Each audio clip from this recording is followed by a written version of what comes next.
मीच आहे आता तुझी आई। जेव, मी तुला माझ्या तळहाताच्या फोडाप्रमाणे जपेन। मला कुठलीही अप्रिय गोष्ट या घरात नकोय। माझ्या उपायामुळेच तो जिवंत आहे आणि ती जानकी त्याच्या आयुष्यात आली म्हणून तो जिवंत आहे।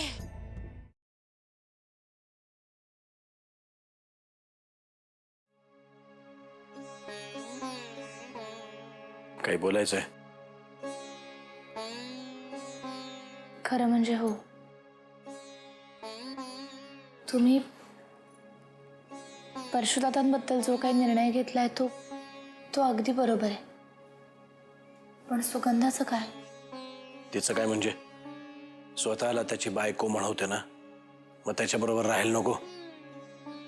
म्हणजे ती बरी झाल्यावर तिला रमावतीला पाठवण्याचं तुम्ही नक्की केलेत तर?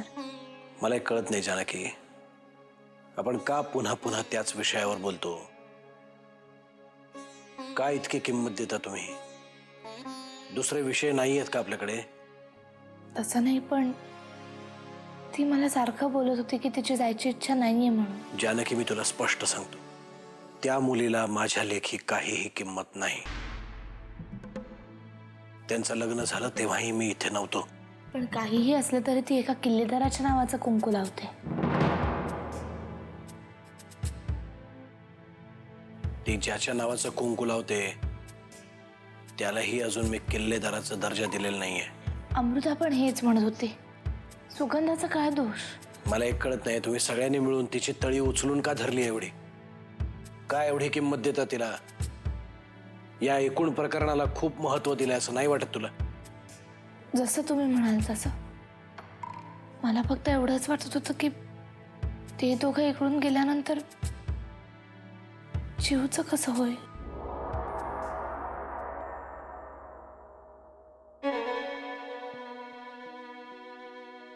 जीव आता आपली मुलगी आहे, आपल्या होणाऱ्या बाळाची मोठी बहीण। सुमित्राची शेवटची आठवण। आपल्या बाळापेक्षा जास्त काळजी घेऊ आपण हिची।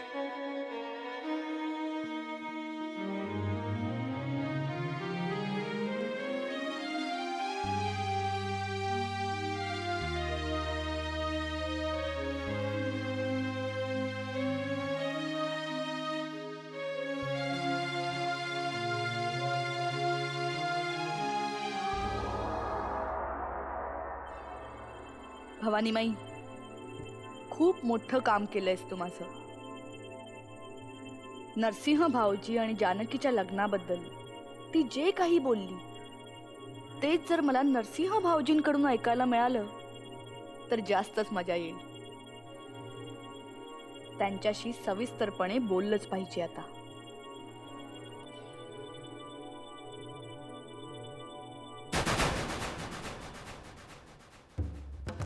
नमस्कार वहिनी।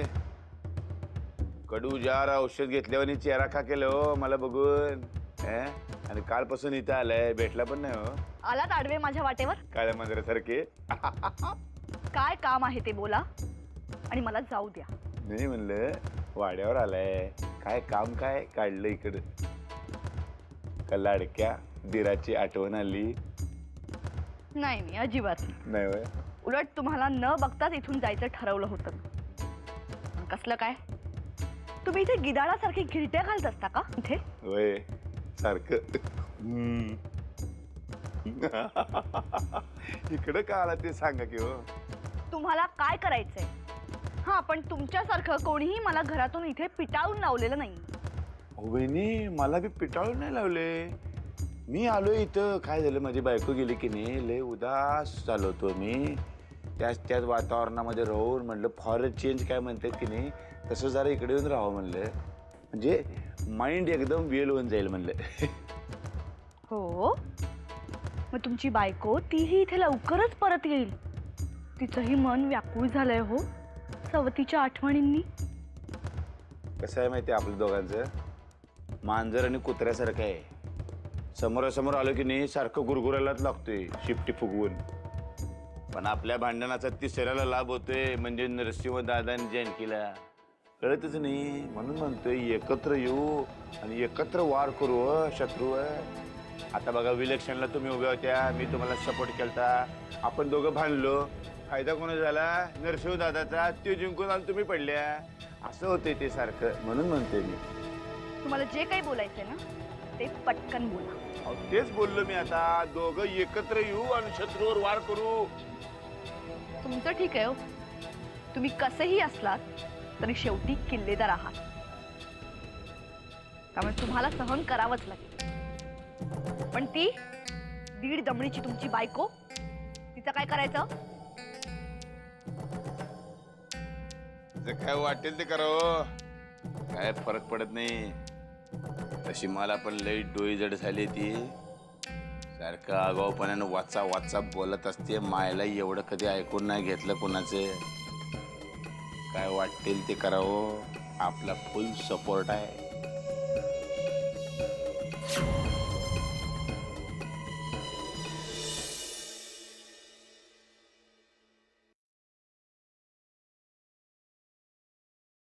वागणेस काका?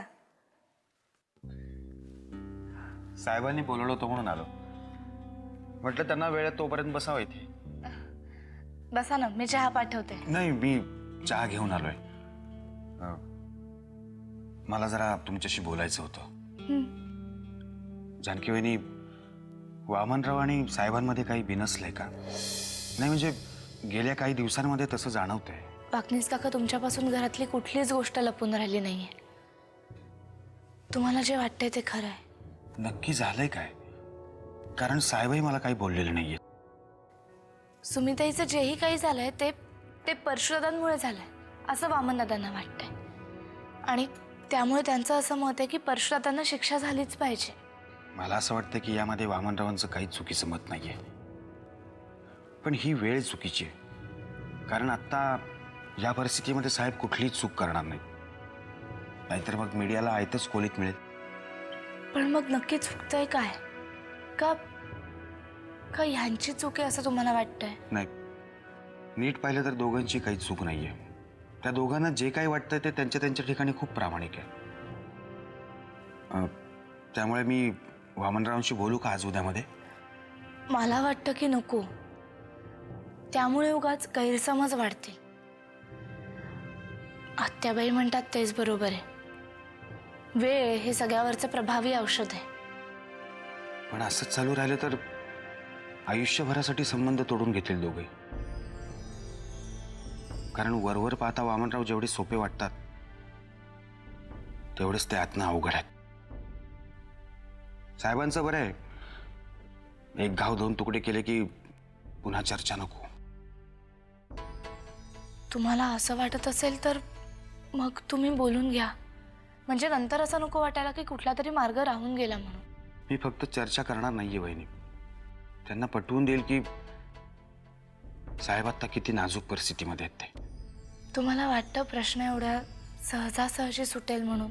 जानकी वहिनी, प्रश्न किती भयंकर आहे यापेक्षा हे जास्त महत्वाचं आहे की साहेबांना ज्या ज्या वेळेला मदतीची गरज होती त्या त्या वेळेला त्यांच्या मदतीला वामनरावच धावून आले होते. तुमच्याशी बोललं ना की जीवात जीव आल्यासारखं वाटतं. तुम्ही करा, प्रयत्न करा. तुमच्या प्रयत्नांना यश मिळवू देत.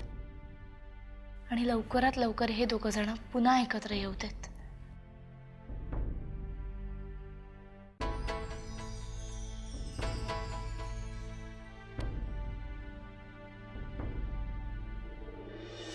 जे जे करायला जावं ना ते सगळं आपल्या विरोधात चाललंय. आता काही करायला जावं तर माझी अवस्था ही अशी. आणि यांच्याकडनं काही अपेक्षा करायचीच खोटी. बिनकामाचे बसून राहतात नुसते. ए, बिनकामाचं म्हणजे काय? आता काय हातात तलवारी आणि ढाल घेऊन लढायला जाऊ होय? शूर आम्ही इथं माझ्यासमोर नाचून कुठली मोठी लढाई जिंकणारेस? आता माझ्या ओळखीचं तुझ्याशिवाय या घरात कुणी आहे का? मला जे आहेत त्यांना माझ्याशी बोलण्यात रस नाही. म्हणजे मोठी सोडा, ते एवढंच शेंबड गाण्या ते बी आवाज चढवतंय माझ्यावर. मग आता काय खिडक्यांशी आणि दारांशी बोलत बसू? काही झालं तरी या घरातनं कुठंही जायचं नाही.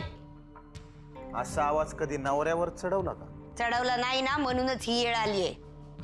वेळीत चढवलं असतं तर हाकलून नसतं दिलं त्यांना घरातनं. म्हणून तर कटाळा आलाय ना. मला जावई बापू नाही तर नाही करमत या घरात.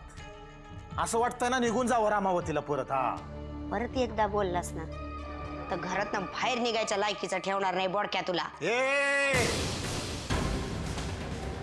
आवाज खाली. आजपर्यंत काय बोललो नाही पण आता बोलतो. याच्या पुढं जर माझ्यावर आवाज चढवला तर कानाखालीचा आवाज काढीन. पिंडो कुठली. बोडक्या तू कुणाशी बोलतोय लक्षात आहे ना? हा एका 1.5 दमडीच्या बाईशी. बोडक्या हा मायला मला फसवून याच्यात गुंतवला. म्हणाली होतीस किल्लेदार साहेबांची काहीतरी जुगाड लावून देईन. पण काय आलं माझ्या नशिबात? तुझी लबाडी. मी केली ती लबाडी, तू केली ती काय रे? स्वतःहून नाही केलंय, तुझ्याच सांगण्यावरून केलंय मी. संकटाच्या काळात एकमेकांना मदत करायची सोडून इथं उनी दोन्ही काढत बसलोय आपण एकमेकांची. कुणामुळं हे सगळं चाललंय? कुणामुळं? आपल्याच कृपेमुळं. मला म्हणाली होती सिनेमात काम देईन, हिरो करीन. सिनेमात काम सोडा, कधी तुम्ही लोकांनी मला सिनेमा बघायला तरी नेलं का? इथं माझं मला झालंय थोडं, तुझ्यासाठी पिक्चर काढत बसू काय मी आता? ते तुझं तू बघायचं. लवकरात लवकर परशू शेठची काहीतरी बोल आणि माझं काम कर, नाही तर स्वतः जाऊन मी तुझं भांड फोडीन या घरात. अरे बोडक्या, अरे असं काय बोलतोय? तुला तर माहितीये काय चाललंय ते. आता जसं जमल तसं करू ना, बघू की करू आपण काहीतरी.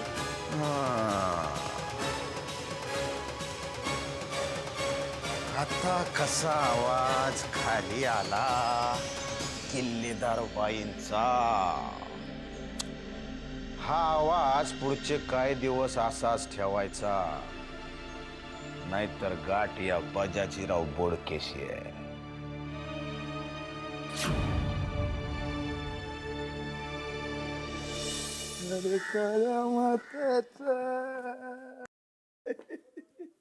हो साहेब.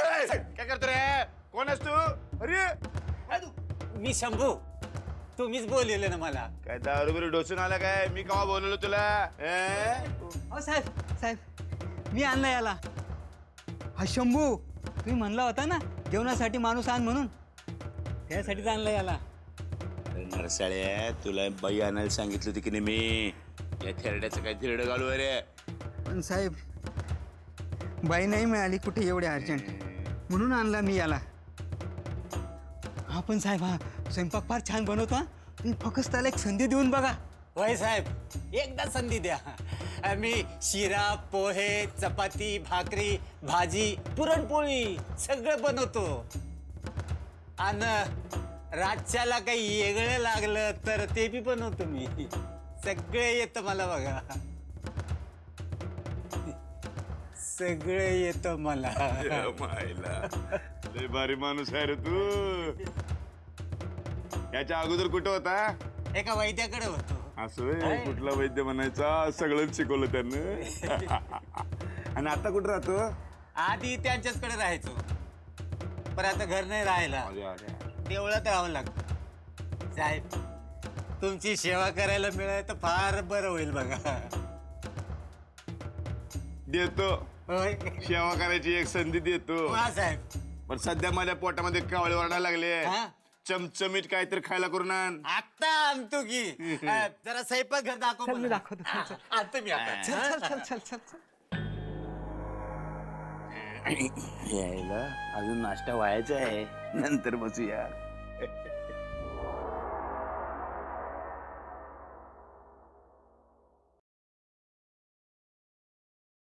अहिल्याताई, पाणी.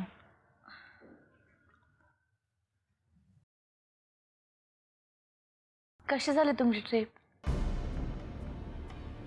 ठीक झाली, कारण अगं मनासारखं असं काहीच घडलं नाही. पण हरकत नाही, ॲटलिस्ट त्या निमित्ताने तरी गावी जाणं झालं. हेच एक वेगळं. पण मनासारखं काय झालं नाही म्हणजे कार्यकर्ते भेटले नाहीत का तुम्हाला? अगं नाही, उलट खूप गर्दी झाली होती कार्यकर्त्यांची, पण माझ्याकडूनच त्यांची निराशा झाली. निराशा झाली? काही वाद वगैरे झाले का तिकडे? अगं नाही ग, असं काही नाही झालं. फक्त रमावतीला गेल्यावर मला तिथलं पाणी बाधलं आणि मग अंथरुणावर जी काही पडले ती तिथून उठून अशी कशी बशी इथे आली. नक्की काय होतंय तुम्हाला? अजूनही बरं वाटत नाहीये का? नाहीतर मग थोडा वेळ पडा. हे बघ, आता सगळं व्यवस्थित आहे. तेव्हाच काय तो खूप त्रास झाला होता. अगं इच्छा असूनही कोणालाही भेटता आलं नाही मला. जाऊ दे ना अहिल्याताई, झालं असेल असं. आणि आता तुम्ही इतक्या वेगळ्या पद्धतीने काम करायचं ठरवलंय, रमावतीला वरचेवर जाणं होईलच ना? वरचेवर? अगं रोज जायला मिळालं ना तरी मला खूप आवडेल, पण तब्येतीने साथ द्यायला हवी. देईल ना, नक्की देईल. खरं तर रमावतीच्या नदीचं पाणी कधी कोणाला बाधत नाही. आपली नदी म्हणजे खरं सांगायचं तर दुसरी गंगाच. कितीही पाणी प्यालं ना तरी तहान भागत नाही. तुम्ही गेला होतात नदीवर? कसलं ग, नदीवर जायलाच नाही मिळालं, तेवढा वेळच नव्हता. पण एकंदरीत बाकी सगळं व्यवस्थित झालंय. तुम्ही एक काम करा, तुम्ही थोडा वेळ विश्रांती घ्या. मी तुमच्यासाठी काहीतरी बनवते. अगं कशाला? चहा तरी. बरं ठीक आहे, आलेच.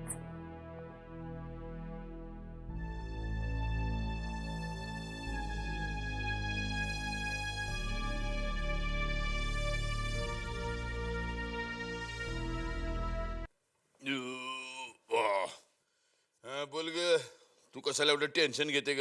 तुम्हाला काय नेट पडतोय तिकडनं असं बोलायला? चांगले डेकर देत बोलताय. इथं माझं नरड आवळलं जाते. कोण आवडते नरड? माझं मीच आवळून घेते. किती दिवस हे पायाचं नाटक करायचं? किती दिवस तांगड्या उरावर घेऊन बसू मी? कधीतरी बरं होणारच ना, तेव्हा काय करायचं मग? दुसरा पाय मोड. हा, आणि तो बरा झाला ना की तिसरा पाय मोडून घे. तो बरा झाला ना की चौथा पाय मोडून घे. कुत्रा आहे ना मी जणू.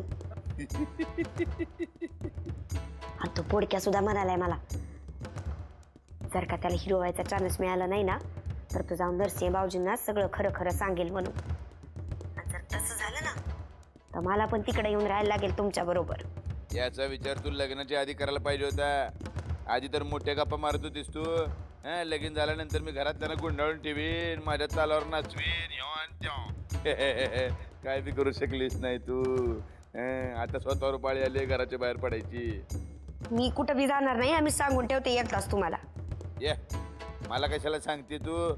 मी स्वतःच घराच्या बाहेर आहे. जानकीला कशाला धरायला गेला हो तुम्ही? चांगली पाय घसरून पडत होती त्या दिवशी. आता हे आणि मधनं कुठं आणलंस? अहो तोच लास्टचा उपाय होता ना आपल्याकडं, तोही घालवला तुम्ही. कशाला धरलं तिला?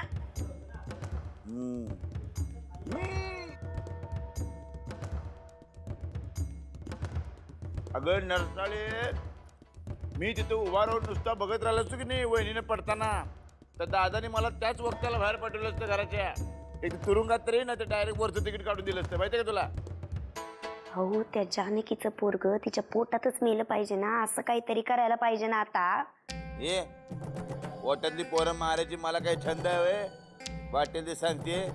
तुझं तू बघ काय करायचं ते, नाहीतर मर तिकडे. आऊ,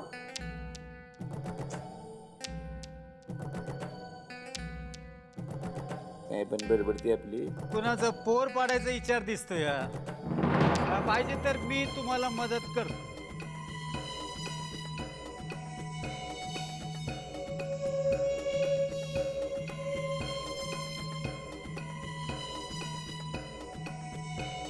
काय म्हणलंस? परत बोल. मी म्हणलं पाहिजे तर मी तुम्हाला मदत करू शकतो. ती कशी काय? मी तुम्हाला म्हणलं ना की मी पहिले एका वैद्याकडे कामाला होतो, तिथं बरंच काही शिकलो. सर्दी खोकल्यावरची औषधं शिकला असेल, हे वेगळं आहे. आता माणसाला बरं करायला औषधं असतात, तशी माणसाला मारायची बी औषधं असतात. हे माहिती आहे मला, पण ती औषधं तू बनवू शकतो काय?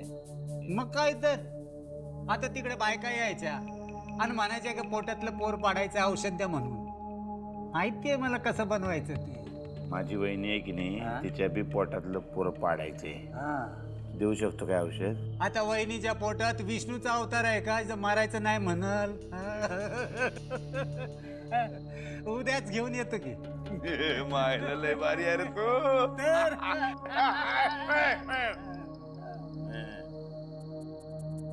तर देणार हाताला का सुटली? एका हातानं औषध, एका हातानं पैका. उद्याच घेऊन येतो की. या मायला.